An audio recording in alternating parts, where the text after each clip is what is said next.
Yan, idol. Bilis ang bigay. Ang bigay. Bilis ang bigay. O, kamusta, idol? Christmas na ngayon.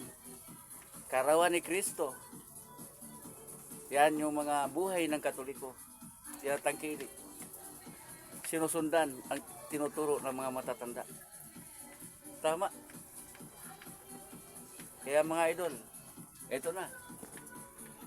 Wala naman kaming masyadong handa, pero ito lang. Yun lang naman. Yan, idol. Yan pa, idol. Ayan pa, idol. Yung tinapay ba na mayroong may palaman sa loob, oh? Hotdog. Hotdog.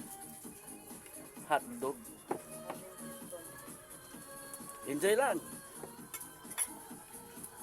Kailangan dagdagan pa nating sipag parating ng 2025 at iwas mga problema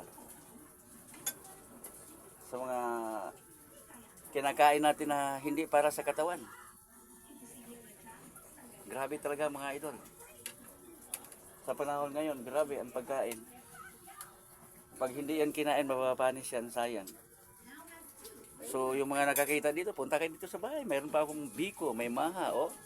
May tootsie roll. Mayroon pang iba-iba dito, oh. Ito, may kape tayo, DXN. Ito.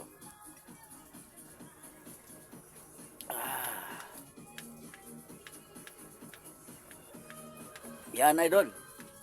Kopi tayo. Alam ko naman na maulan-ulan sa labas, huwag na muna kayong lumabas. Dito muna sa bahay. Namnamin muna natin yung Christmas sa loob ng bahay. Diba? So marami ngayon, huwag nyo na isipin yung pera, andyan lang, hanapin nyo lang yan. Kasi kung lagi kang nakatingin sa pera, wala talaga, idol. Lalong lumalayo ang pera. Tama ba ako? Kaya mo na yung pera lumapit. Paano lumapit ang pera? Simple lang, idol. Huwag kang gagawa ng masama. Tumulong ka sa kapwa. Kailangan marami kang kaibigan. Kahit saan ka pumunta, wala kang kalaban. Hindi ka natatakot. Bakit? Very humble ka eh. Mabait ka eh. Kaya sa mga naghihintay, kung ano yung aginaldong darating, dumating na. Hindi mo lang napapansin. Ano yung pinaka-aginaldo na mula kagabi na binigay ng Diyos sa atin? Yung pag nagising tayo na buhay na buhay. Amen? Diba? Grabe, diba? Yun ang pinakamagandang pamasko ni Jesus Christ sa atin. Nabuhay tayong lahat at walang karamdaman. At walang problema sa pamilya.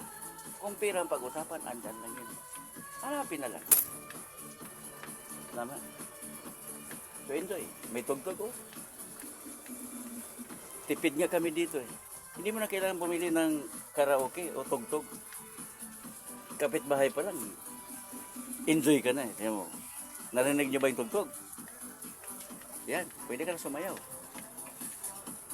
Enjoy lang.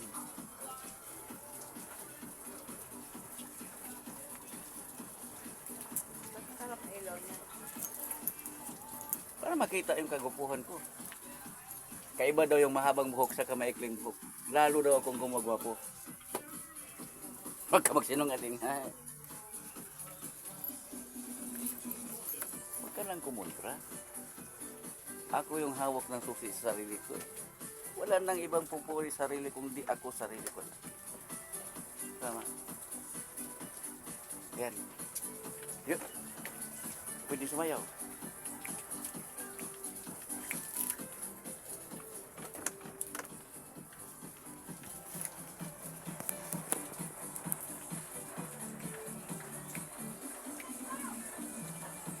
Ako, laki na.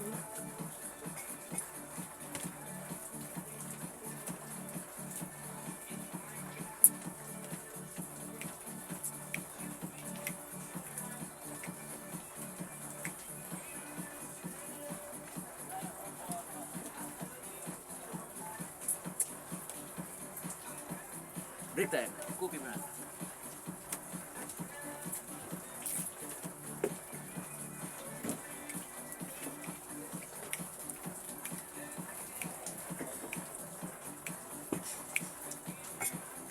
Enjoy lang. Dahil ulan sa labas. Oo.